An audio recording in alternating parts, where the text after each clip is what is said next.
Okay, hello guys. So magandang araw sa inyo at welcome back again na naman sa ating YouTube channel at sa panibagong video tutorial na naman. Okay yun, so first vlog natin ngayong year 2024 ano. Bali ngayon lang tayo nakapag-vlog kasi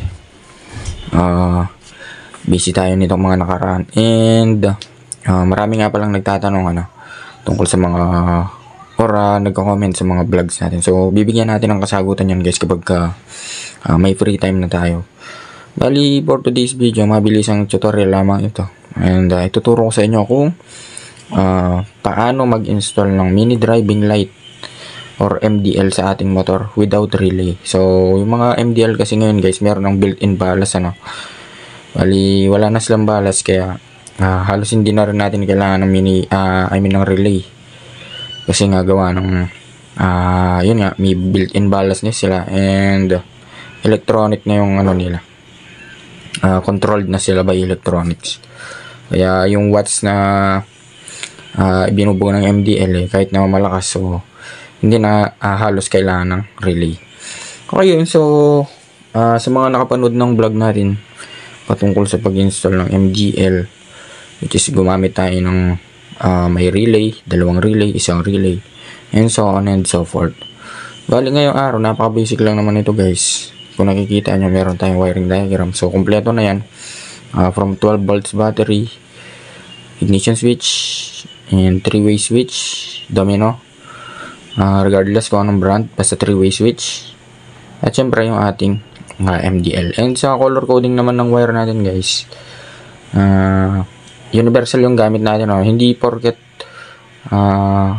anong kulay yung nakalagay dyan, yan na yung tatandaan nyo or susundan nyo kapag bibili kayo.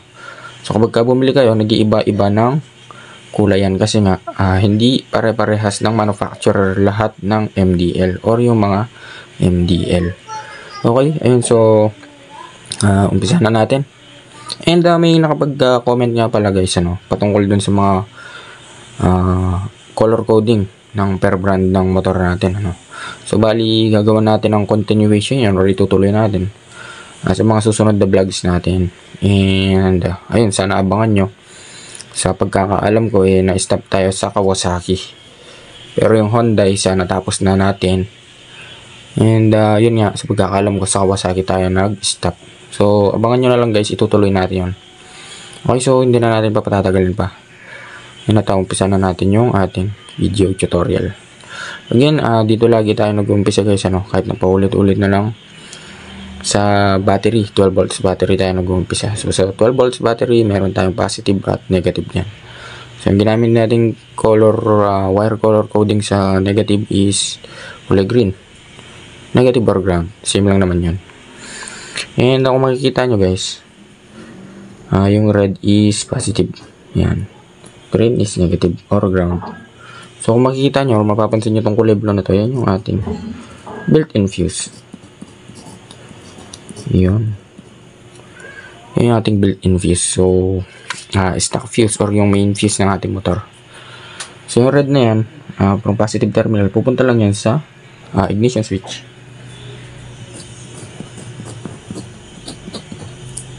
Ignition switch. Okay. And pagdating naman dito sa ignition switch, guys, meron tayong 4 wires dyan at meron din tayong 2 wires. And sometimes nagiging 6 wires pa yan. But dito muna tayo mag-focus sa 4 wires at saka sa 2 wires, which is sila yung common na gamit ng ating mga motor ngayon. 2 wires or 4 wires. So kapag 4 wires, ganyan yung function ng ignition switch nyo, yung wiring nya. So green, ground, ayan, papunta sa negative. Yung black na may white yan guys, hindi lang visible. Yan naman yung papunta sa ating CDI or yung kill switch na tinatawag.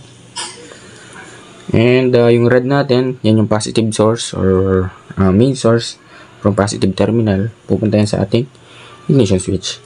And lastly is yung ating accessory wire na tinatawag or ACC line. Ayan. Marami nalilito dito guys, kasi nga pares na positive yung red at saka black. So may kaibahan nito. So from positive terminal, pag pumunta yan sa susian, live yan, live source yan.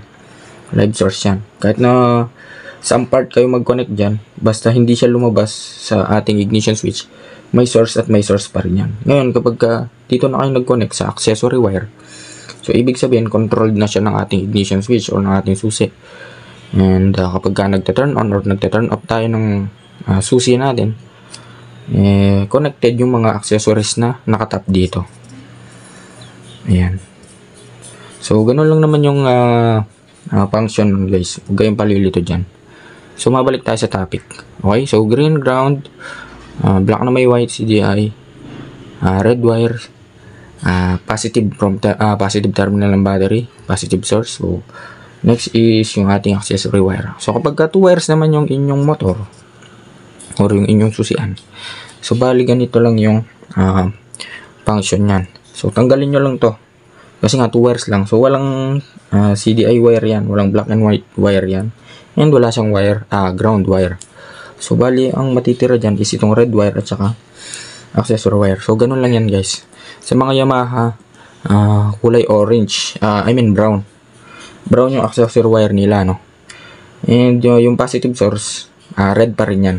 Yamaha, Suzuki, red pa rin yan. And pagdating naman dito sa accessory wire, sa Yamaha is kulay brown, sa Suzuki is kulay orange. So, ganun lang. And dito na tayo sa ating main topic. So, meron tayong 3-way switch dito, regardless kung anong brand to, Domino or whatever. So, 3-way switch. Okay, 3-way switch yan, guys. Pag sinabing 3-way, mayroong common at saka meron siyang dalawang output. So, ang function naman ng ating 3-way, again, katulad nito, guys, no, ng ating MDL. Hindi porket ganyan yung color coding na ginamit natin. Yan na yung tatandaan nyo.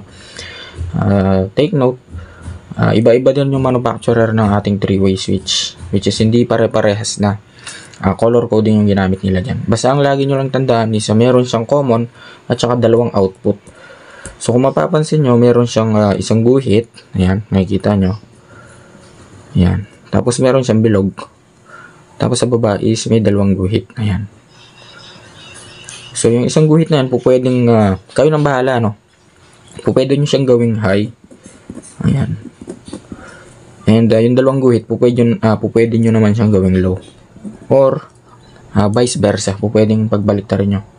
So, kayo nang bahala. Kahit, alin yung itap nyo dyan, high, low, yellow, white, nasa inyo yun. Decision nyo yun. And yung last is yung sa gitna. So, sumulat na rin tayo ng letter O dito. Ituloy na natin. Yan yung off nya. Yan. So, ganun lang simple, guys. Pagka nakita nyo yung gitna, off yan. So, pindot lang yan. Up, down, up, down. Tapos sa gitna is off. So, ganun lang yung function natin 3-way. Ngayon, pagdating naman dito sa wiring nya, hanapin nyo yung isang common dyan, which is yung pinapasokan ng load. Ayan. For example, itong red siya yung ating common. Ayan, common. Ayan. Com na lang. Yung common niya is tinap natin sa accessory wire. Ayan.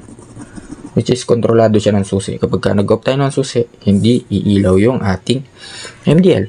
Ngayon, pagka dito naman tayo nag-tap, kahit na nakapatay yung susian natin, iilaw pa rin yung MDL natin kasi nga live source yun galing sa positive terminal ng battery.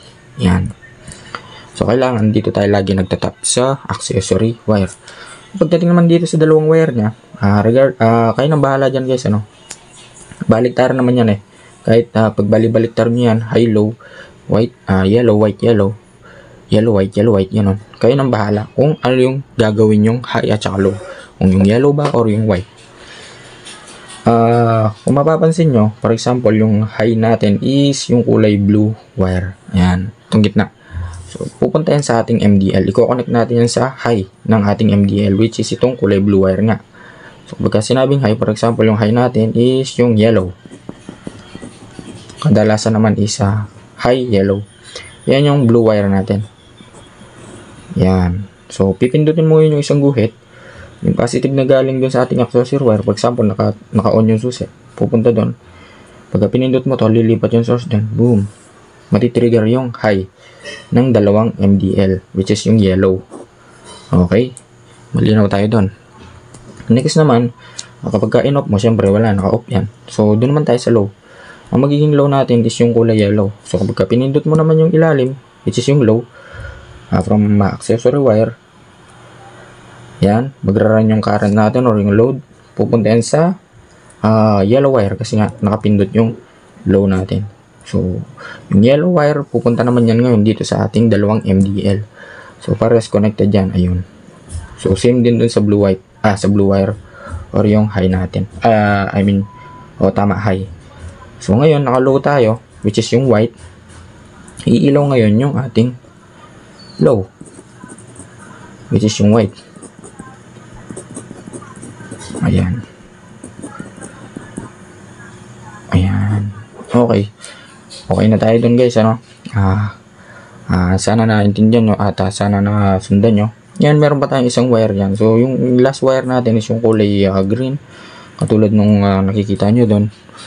Kung saan ginamitan natin siya ng green wire. So, yan din yung ginamit natin ground. Which is yung kulay green para napakadali. So, pag connectin nyo na lang yung dalawa na yan, pwede nyo siyang itap sa chassis or body ground.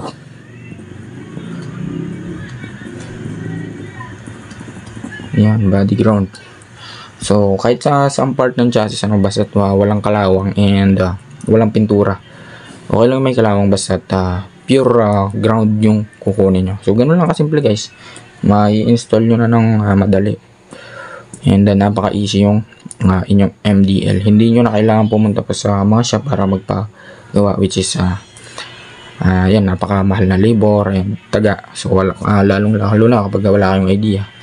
Okay, so bali hanggang dito na lang siguro, at sana may natutunan kayo and at sana nagustuhan yung video na to. Kaya sa mga susunod pang vlog, abangan nyo yung ating mga next tutorial pa. Okay, so